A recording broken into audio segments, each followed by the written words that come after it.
Hey everyone, welcome to ANZ News. It's Wednesday, 11th of August. We're talking stagflation today, which I think is apt timing. The stagflation trap before the US. Amid the market gyrations at present based on expectations of the Fed tapering its QE and tightening more broadly, we must look beyond what they're saying and what they are doing.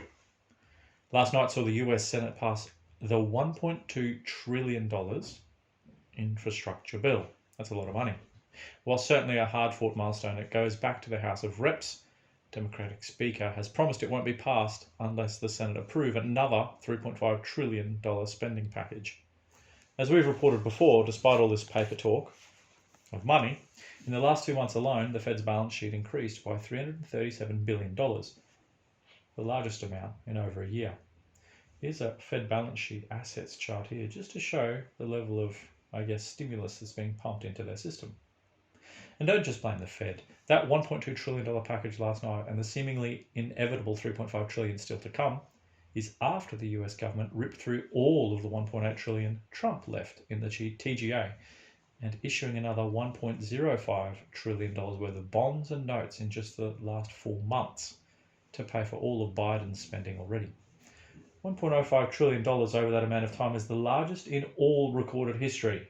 And that's also depicted in this next chart, just so you can see a little bit of context there. This chart goes back to 1996, and you can just see the levels of spending, notes and bonds issuance that the US has been up to.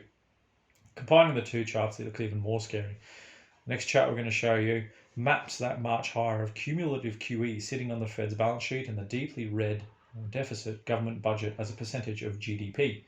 The post-lockdown or base effects of jump in GDP saw a reversion from nearly 20% to a still unsustainable 11.9%. However, that will surely head south again as these new spending bills get passed and GDP inevitably slows. From the chart author, the macro imbalances today are extreme and the ultimate inflationary consequences of years of reliance on ever greater monetary and fiscal stimulus as the primary policy tools to solve economic problems are inescapable. Here's this chart here.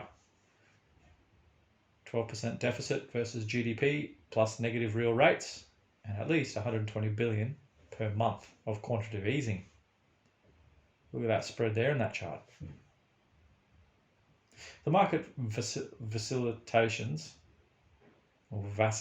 at present reflect the spectrum of views trying to find out how on earth this all plays out.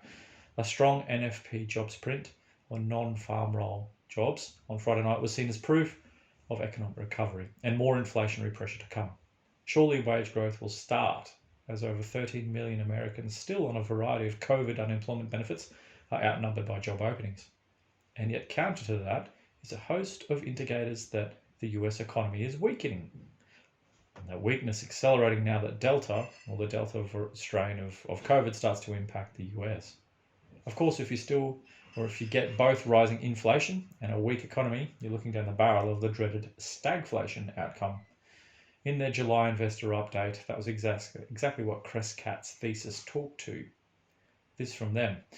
Our proprietary multi-factor macro models that measure current economic inflation and activity have been never stronger for a series of consecutive months now on both fronts.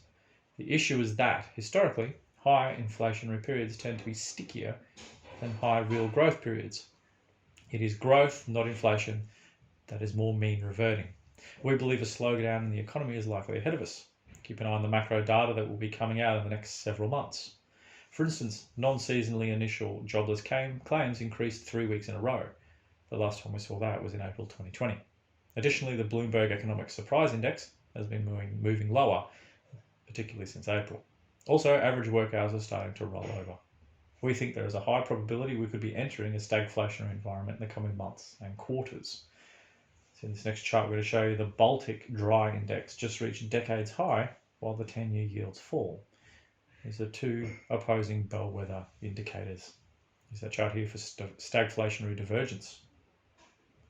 With inflationary pressures rising in the US, we believe investors will be rotating out of overvalued long-duration financial assets and into undervalued commodity cyclicals and inflation hedge assets, including scarce natural resource stocks.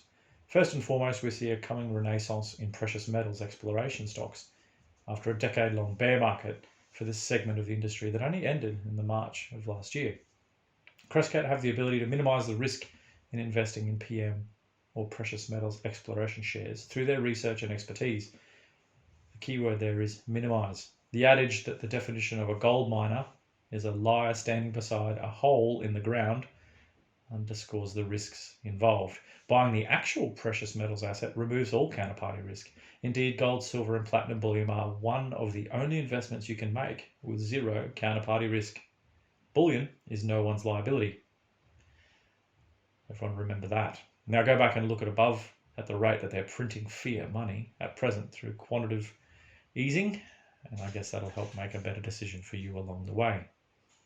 And that's news for today, everyone. Jump over to ainsleyBullion.com.au for all things physical. If you're after over-the-counter purchases, check out our Brisbane office. Dependent on COVID restrictions in Melbourne, you can also check out our Melbourne office as well, now in the CBD on Collins Street. If you're after cryptocurrency, Bitcoin, Ethereum, still on the move. Go and check out that pricing. It's getting exciting again for all of those bulls. ainsleywealth.com.au. You can also buy over the counter with Ainsley with crypto as well.